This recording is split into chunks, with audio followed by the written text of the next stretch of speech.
One of the most painful things that we as humans do is we resist or fight with reality. And we do it whenever we think some kind of version of it should be different or it shouldn't be like this. He shouldn't have said that. She shouldn't have done that. They shouldn't be doing, believing, saying whatever they're doing, believing, and saying.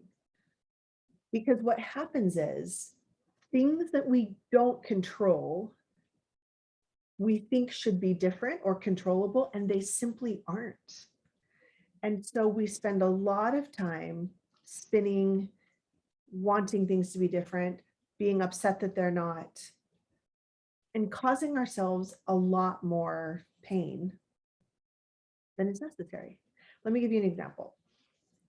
It is 85 degrees today where I live, Arizona. It's also October 20th. And so my mind is thinking it should be fall. It should be cooler than it is. But the thermostat just doesn't agree. The sun is out, it's 85 degrees. That is a factual thing that is occurring that I can't change, however hard I might want to. Like the long sleeves, it's fall. I've been sweating all day here in my office because I'm thinking it should be fall. So I'm suffering because I can't let go of the fight with reality. It's 85 degrees. That's not fall weather, not quite there. And yet when I think it should be fall and I put a long sleeve turtlenecky thing on, I come in my office and I just sweat. I make it harder on myself than if I would just look outside, get the temperature for the day, know that it's going to be 85 and dress accordingly. So often we do that to ourselves. We want things to be different. And so we try to force it. We try to make things be different. And we end up just causing ourselves all kinds of extra suffering and heartache. Because we all have circumstances that are going to be out of our control.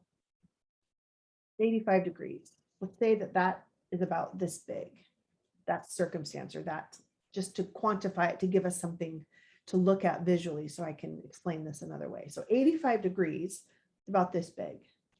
But when I say it shouldn't be 85 degrees, why is it 85 degrees? It should be fall. I want it to be fall. Why isn't it fall? And I resist and resist and resist and resist. It feels like a much more overwhelming problem than it is. Let's do a different example. So you have a child who is not acting the way you want them to. Let's say a child is getting bad grades, like failing math. So child failing math is about this big. But when you think he shouldn't be failing math, what's the matter with him? This shouldn't be happening. He should be studying. He should be working harder. Now you are out here in all of this judgment and resistance, and it makes it so hard to just deal with the child who has an F in math. We do this all the time, unconsciously, because our brains think we know how things should be. Child should not be failing math. It shouldn't be 85 degrees on October 20th. Our brains are really, really good at giving us what would be the ideal scenario that we think would make us happy. And so when we have that idea and it's in conflict with what is actually happening, rather than consider the facts, okay, it's 85 degrees on October 20th. How do I want to react to those facts? Maybe I'll wear a short sleeve shirt, or maybe I'll wear a long sleeve shirt and just turn up the AC if that's what I want to do. Fine, either way. But I'm not going to judge and resist and blame and get all upset about the fact that it's 85 degrees because I can't change that.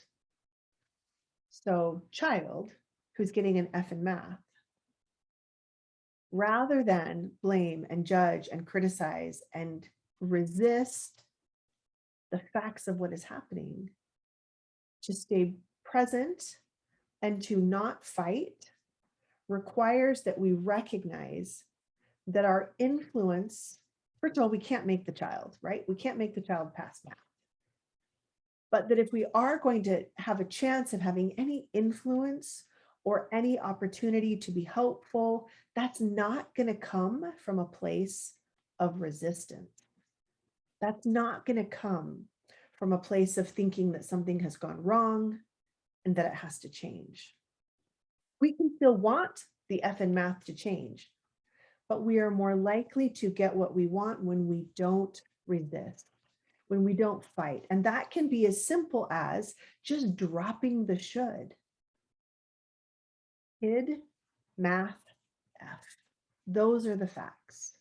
And when we don't think about should or shouldn't, when we don't resist, then we are in a much better chance to be able to influence things the way we want, or to just not experience the additional unpleasantness that happens when we resist.